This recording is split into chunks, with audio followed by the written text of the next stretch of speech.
Assalamualaikum warahmatullahi wabarakatuh. Perkenalkan, nama saya Raudatul Madinah. Di sini saya ingin mempresentasikan tugas fitokimia. Akan saya presentasikan. Nah, adapun materi yang ingin saya presentasikan adalah yang pertama ada persiapan sampel, yang kedua ada maserasi, yang ketiga ada sokleritasi, dan keempat ada screening fitokimia, yang kelima ada ekstraksi cair-cair, yang keenam ada KLT, ketujuh ada kristalisasi, kedelapan ada rekristalisasi, kesembilan ada identifikasi senyawa. Masuk ke persiapan sampel. Persiapan sampel yang pertama itu adalah panen atau pengambilan sampel, yang kedua ada sortasi basah, yang ketiga ada pencucian, yang keempat ada perajangan, yang kelima ada pengeringan, yang keenam ada sortasi kering, yang ketujuh ada pengepakan. Masuk ke materi pertama yaitu panen. Panen ada beberapa langkah yang cara pengambilan sampel. Yang pertama itu ada radix yang diambil bagian bawah tanah, yang kedua ada batang atau caulis diambil mulai dari cabang pertama sampai leher akar, dipotong dengan panjang dan diameter tertentu. Yang ketiga ada kulit atau lignum, diambil dari cabang atau batang kulit, dikelupas dan dipotong kecil-kecil. Selanjutnya ada daun atau folium, dapat berupa kecup, bunga mekar atau mahkota bunga atau daun bunga dipetik langsung dengan tangan. Terus ada limpang atau semen, buah dikupas dan biji dikumpulkan dan dibersihkan dari buah yang masak. Yang terakhir ada herba, adalah bagian tanaman yang berada di atas tanah kecuali binyataan lain, diambil dan dibersihkan. Masuk ke yang kedua ada sortasi basah.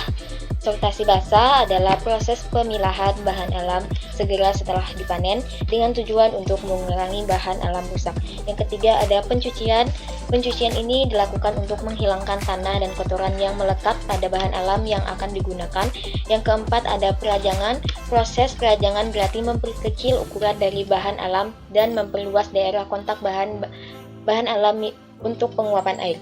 Yang kelima ada pengeringan. Tujuan dari pengeringan ini untuk mengurangi kadar air dalam bahan alam dan mencegah kontaminasi mikroorganisme yang dapat merusak bahan alam.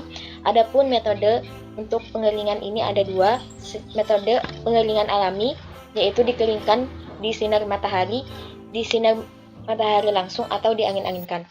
Yang kedua ada metode pengeringan buatan yaitu menggunakan alat. Contoh alatnya yaitu adalah obat. Yang keenam itu ada sortasi kering. Tujuan dari sortasi kering ini adalah untuk menghilangkan simplisia yang rusak selama proses sebelum dan sesudah pengeringan agar hanya didapatkan simplisia yang benar-benar baik dan dapat disimpan dalam waktu yang lama. Yang ketujuh ada pengepakan. Jadi pengepakan dilakukan di sak simplisia yang kedap udara. Selanjutnya ada tahap pemeriksaan mutu simplisia. Parameter non-spesifiknya yang pertama itu adalah susut pengeringan, yang kedua ada bobot jenis, yang ketiga ada kadar air, yang keempat ada kadar abu, yang kelima ada sisa pelarut, keenam ada residu pestisida, yang ketujuh ada cemaran logam berat, dan yang terakhir ada cemaran mikroba. Pengertian dari parameter susut pengeringan yaitu pengukuran sisa ekstrak setelah dilakukan pengeringan pada suhu 105 derajat Celcius selama 30 menit atau sampai erat konstan yang dinyatakan sebagai nilai persen. Yang kedua ada bobot jenis yaitu massa persatuan volume pada suhu kamar tertentu 25 derajat Celcius yang ditentukan dengan alat khusus, pignometer atau alat lainnya. Yang ketiga ada kadar air, yaitu pengukuran kandungan air yang berada dalam bahan, dilakukan dengan cara yang tepat di antara cara titrasi, destilasi atau gravimetri. Yang keempat itu ada kadar abu, yaitu bahan dipanaskan pada temperatur di mana senyawa organik dan turunannya terdestruksi dan menguap sehingga tinggal unsur mineral dan anorganik. Yang kelima itu ada sisa pelarut, dilakukan dengan menentukan kandungan sisa pelarut tertentu yang memang ditambahkan yang secara umum dengan kromatografi gas. Keenam itu ada residu pestisida, dilakukan dengan menentukan kandungan sisa pestisida yang mungkin saja pernah ditambahkan atau mengkontaminasi pada bahan simplisia pembuatan ekstrak. Ketujuh ada cemaran logam berat, dilakukan dengan menentukan kandungan logam berat secara spektroskopi, terapan atom atau lainnya yang lebih valid. Yang kedelapan ada cemaran mikroba, dilakukan dengan menentukan atau identifikasi adanya mikroba yang patogen secara analisis mikroorganisme. Masuk ke pembahasan tentang maserasi dan sokretasi. Di sini saya ingin menjelaskan tentang pengertian dari penyaringan, kriteria pemilihan pelarut, yang tahap pemilihan ekstraksi, dan yang terakhir ada kekurangan dan kelebihan ekstraksi, maserasi, dan sokretasi. Langsung masuk ke pembahasannya. Jadi kriteria pemilihan pelarut ini yaitu pertama adalah kemampuan tinggi melarutkan komponen zat terlarut di dalam campuran.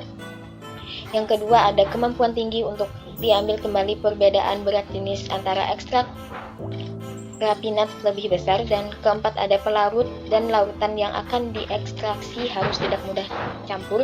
Kelima ada tidak mudah bereaksi dengan zat yang akan direaksi, tidak merusak alat secara korosi.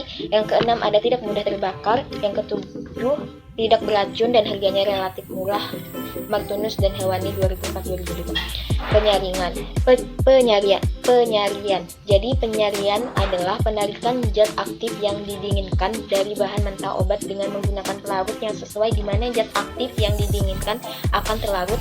Ansel 1989. Menurut Sujadi 1988, ekstraksi adalah pemisahan suatu zat campuran dengan pembagian sebuah zat terlarut antara dua pelarut yang tidak dapat tercampur untuk mengambil zat terlarut tersebut dari suatu pelarut ke pelarut lainnya. Sokretasi. Jadi prinsip kerja sokretasi ini menurut Sapirudin 2009, ekstraksi sokretasi adalah suatu metode pemisahan suatu komponen yang terdapat dalam zat padat dengan cara penyaringan berulang-ulang dengan menggunakan pelarut tertentu, sehingga semua komponen yang diinginkan akan terisolasi. Kelebihan dari sokretasi ini sendiri adalah yang pertama itu sampel diekstraksi dengan sempurna karena dilakukan berulang-ulang. Yang kedua, jumlah pelarut yang digunakan sedikit. Yang ketiga, jumlah sampel yang diperlukan sedikit. Dan yang keempat itu pelarut organik dapat diambil senyawa organik berulang kali. Nah, untuk kelemahan dari sokretasi sendiri ini adalah tidak baik dipakai untuk mengekstraksi bahan-bahan tumbuhan yang mudah rusak atau senyawa-senyawa yang tidak tahan panas karena akan terjadi penguraian. Yang kedua, harus dilakukan identifikasi setelah penyajian dengan menggunakan reaksi Mayer, Na, Wagner, dan reagen-reagen lainnya. Yang terakhir dari kelemahan sokretasi ini, pelarut yang digunakan mempunyai titik didih rendah sehingga mudah menguap. Masuk ke pembahasan maserasi. Jadi prinsip dari metode maserasi ini adalah ekstraksi zat aktif yang dilakukan dengan cara merendam serbuk dalam pelarut yang sesuai dalam beberapa hari pada temperatur kamar terlindung dari cahaya. Pelarut akan masuk ke dalam sel dari tanaman melewati dinding sel. Adapun keuntungan dari metode maserasi ini adalah yang pertama itu unit alat yang digunakan sederhana, hanya dibutuhkan bejana berendam. Yang kedua itu biaya operasionalnya relatif rendah, dan yang ketiga itu proses relatif hemat. Adapun kekurangan dari metode maserasi ini menurut Kristiani 2008 membutuhkan waktu yang lebih lama dari reflux dan sokretasi, serta ekstrak air yang dihasilkan pada metode maserasi akan cepat rusak dan bau. Masuk ke pembahasan tentang screening fitokimia. Jadi screening fitokimia ini ada beberapa tahap. Yang pertama itu ada uji alkaloid. Jadi uji alkaloid ini ekstrak metanol dari tumbuhan soma diteteskan pada tempat plat atau bagian dijadikan sebagian kontrol, dan tiga bagian ditetesi dengan reaksi Mayer, reaksi Dragon Drop atau reaksi Wager, sehingga ekstrak berwarna jingga atau coklat dan terbentuk endapan putih menunjukkan hasil uji positif. Yang kedua itu adalah uji flavonoid. Jadi ekstrak metanol dari tumbuhan soma tadi diteteskan pada 2 plat tetes, satu bagian dijadikan sebagian kontrol dan satu bagian ditambahkan dengan 0,2 gram logam dan mg. dan 2 tetes HCl sehingga terbentuk warna jingga sampai merah. Hasil ini menunjukkan uji positif flavonoid. Yang ketiga ada uji fenolik. Jadi uji fenolik ini ekstrak metanol soma diteteskan pada 2 plat tetes, satu bagian dijadikan kontrol dan satu bagian ditambahkan larutan periklorida 1% sehingga terbentuk warna hijau sampai biru kehitaman. Hasil ini menunjukkan uji positif untuk fenolik. Nah, masuk ke prinsip dari ekstraksi cair-cair. Jadi, ekstraksi cair-cair atau corong pisah merupakan pemisahan komponen kimia di antara dua fase pelarut yang tidak saling bercampur, di mana sebagian komponen larut pada fase pertama dan sebagian larut pada fase kedua. Lalu, kedua fase yang mengandung zat terdispersi dikocok lalu didiamkan sampai terjadi pemisahan sempurna dan terbentuk dua lapisan cair. Dan komponen kimia akan terpisah ke dalam kedua fase tersebut sesuai dengan tingkat kepolarannya dengan perbandingan konsentrasi yang tetap. Lanjut ke pembahasan tentang kromatografi lapis tipis. Jadi prinsip dari kromatografi lapis tipis atau sering disebut dengan KLT ini adalah untuk memisahkan komponen-komponen kimia yang ditentukan oleh fase diam atau absorben dan fase gerak atau eluen. Komponen-komponen kimia yang terdapat pada sampel bergerak naik mengikuti fase gerak karena kemampuan absorben dalam menyerap komponen-komponen kimia yang tidak sama, sehingga komponen-komponen ini bisa bergerak dengan cepat yang berbeda-beda tergantung pada tingkat kepolarannya yang menyebabkan terjadinya pemisahan komponen. Nah, adapun dari pengertian dari KLT ini adalah merupakan alat analisa yang cukup sederhana karena dapat menentukan jumlah komponen yang ada pada suatu bahan, bahkan dapat pula mengidentifikasi komponen-komponen tersebut. Adapun dari tahapan-tahapan persiapan KLT ini yaitu adalah preparasi sampel, persiapan tangki kromatograf, aplikasi sampel ke plat KLT, menjalankan kromatograf, dan lain-lain, dan menentukan nilai RF. Jadi nilai RF ini adalah rasio jarak yang dipindahkan oleh zat terlarut terhadap jarak yang dipisahkan oleh garis depan pelarut selama waktu yang sama. Nah, ini adalah contoh gambar dari plat KLT. Nah, nilai A ini adalah jarak yang ditempuh zat pelarut, sedangkan B ini adalah jarak yang ditempuh pelarut. Jadi rumus untuk mengetahui nilai RF ini adalah RF sama dengan B ini dibagi dengan A. Jadi nilai B ini kita ukur berapa, dapat hasilnya terus dibagi dengan panjang dari jarak antara ini ke sini. Jadi rumus dari RF ini adalah jarak yang ditempuh zat terlarut dibagi dengan jarak yang ditempuh pelarut, atau RF sama dengan B dibagi dengan A. Lanjut ke pembahasan tentang kristalisasi.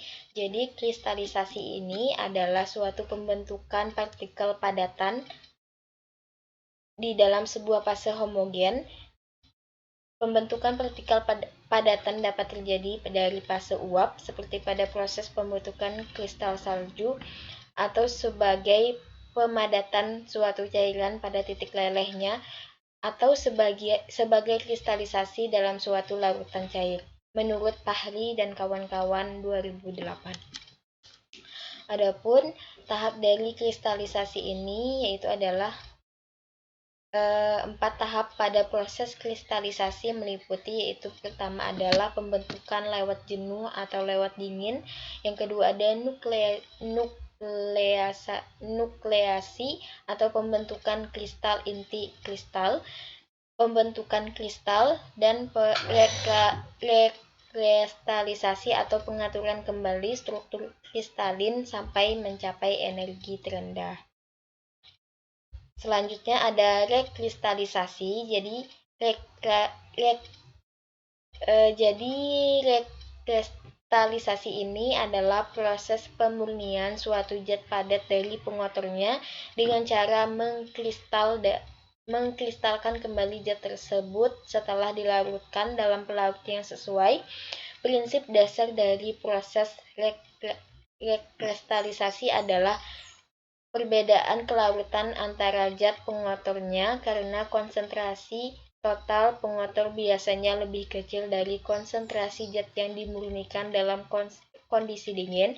Konsentrasi pengotor yang rendah tetap dalam larutan sementara zat yang berkonsentrasi tinggi akan mengendap menurut Hinalia tahun 2011. Nah, masuk ke prinsip dari ekstraksi cair-cair. Jadi, ekstraksi cair-cair atau corong pisah merupakan pemisahan komponen kimia di antara dua fase pelarut yang tidak saling bercampur di mana sebagian komponen larut pada fase pertama dan sebagian larut pada fase kedua. Lalu, kedua fase yang mengandung zat terdispersi dikocok lalu didiamkan sampai terjadi pemisahan sempurna dan terbentuk dua lapisan cair.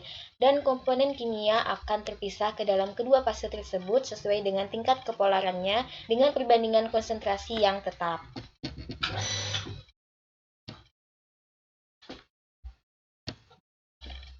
Lanjut ke pembahasan tentang kromatografi lapis tipis. Jadi prinsip dari kromatografi lapis tipis atau sering disebut dengan KLT ini adalah untuk memisahkan komponen-komponen kimia yang ditentukan oleh fase diam atau absorben dan fase gerak atau eluen. Komponen-komponen kimia yang terdapat pada sampel bergerak naik mengikuti fase gerak karena kemampuan absorben dalam menyerap komponen-komponen kimia yang tidak sama, sehingga komponen-komponen ini bisa bergerak dengan cepat yang berbeda-beda tergantung pada tingkat kepolarannya yang menyebabkan terjadinya pemisahan komponen.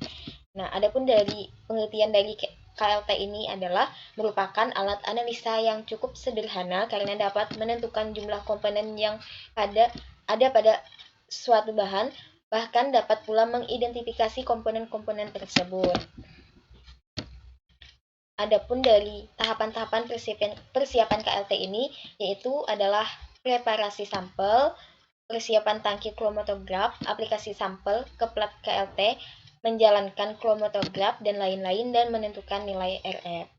Jadi nilai RF ini adalah rasio jarak yang dipindahkan oleh zat terlarut terhadap jarak yang dipisahkan oleh garis depan pelarut selama waktu yang sama. Nah, ini adalah contoh gambar dari plat KLT.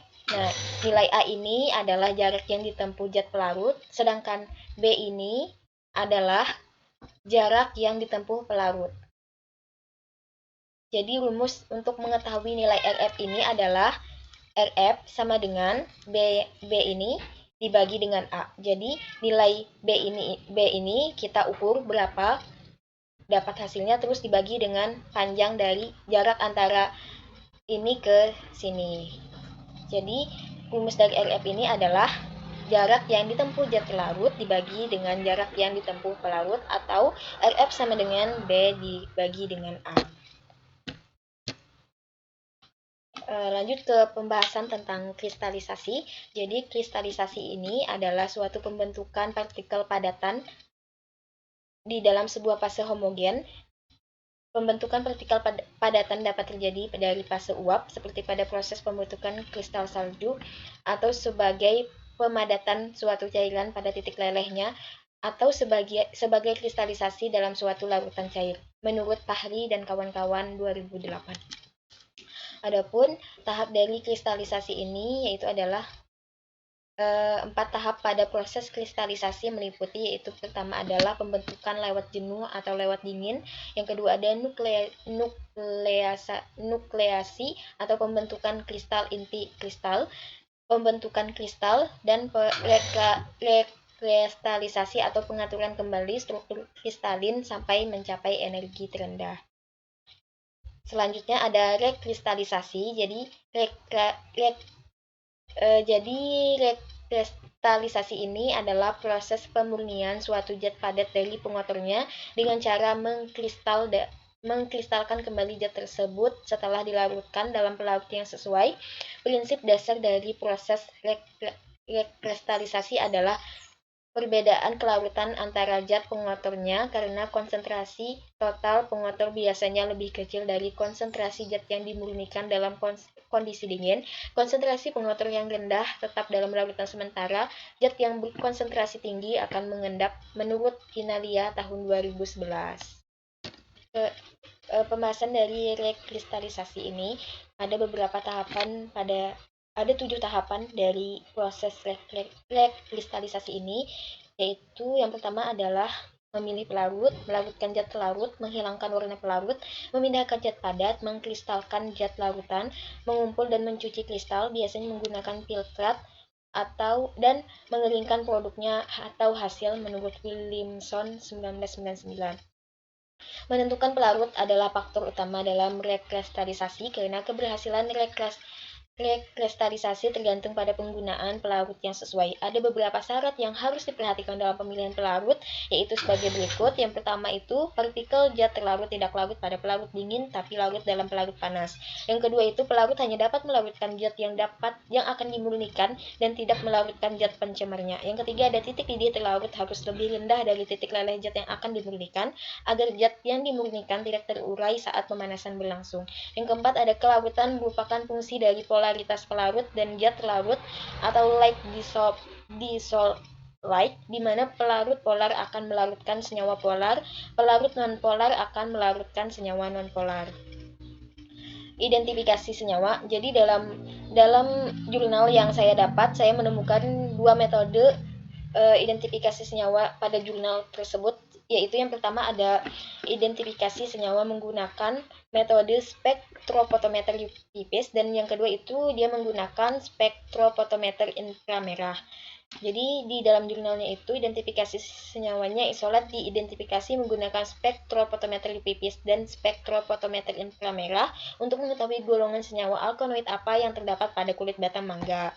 Jadi prinsip dari spektrofotometer pipis ini adalah apabila cahaya monokromatik melalui suatu larutan, maka sebagian cahaya tersebut diserap, sebagian dipantulkan, dan sebagiannya lagi dipancarkan. Prinsip spektroskopi inframerah ini, jika senyawa organik dikenai sinar inframerah yang mempunyai frekuensi tertentu atau bilangan gelombang 500 sampai 4000 cm1, sehingga beberapa frekuensi tersebut diserap oleh senyawa tersebut. Yang kedua, beberapa banyak frekuensi tertentu yang melewati senyawa tersebut diukur sebagai presentasi transmitasi atau percentage transmittance. Yang ketiga ada presentasi transmitasi dengan nilai 100, berarti semua frekuensi dapat dilewati senyawa tersebut tanpa diserap sama sekali. Yang terakhir ada transmitasi sebesar 5%, mempunyai arti bahwa hampir semua frekuensi tersebut diserap oleh senyawa itu. Dan ini ada daftar pustakanya. Sekian presentasi dari saya. Mohon maaf jika ada kesalahan kata yang disengaja maupun tidak disengaja. Wassalamualaikum warahmatullahi wabarakatuh.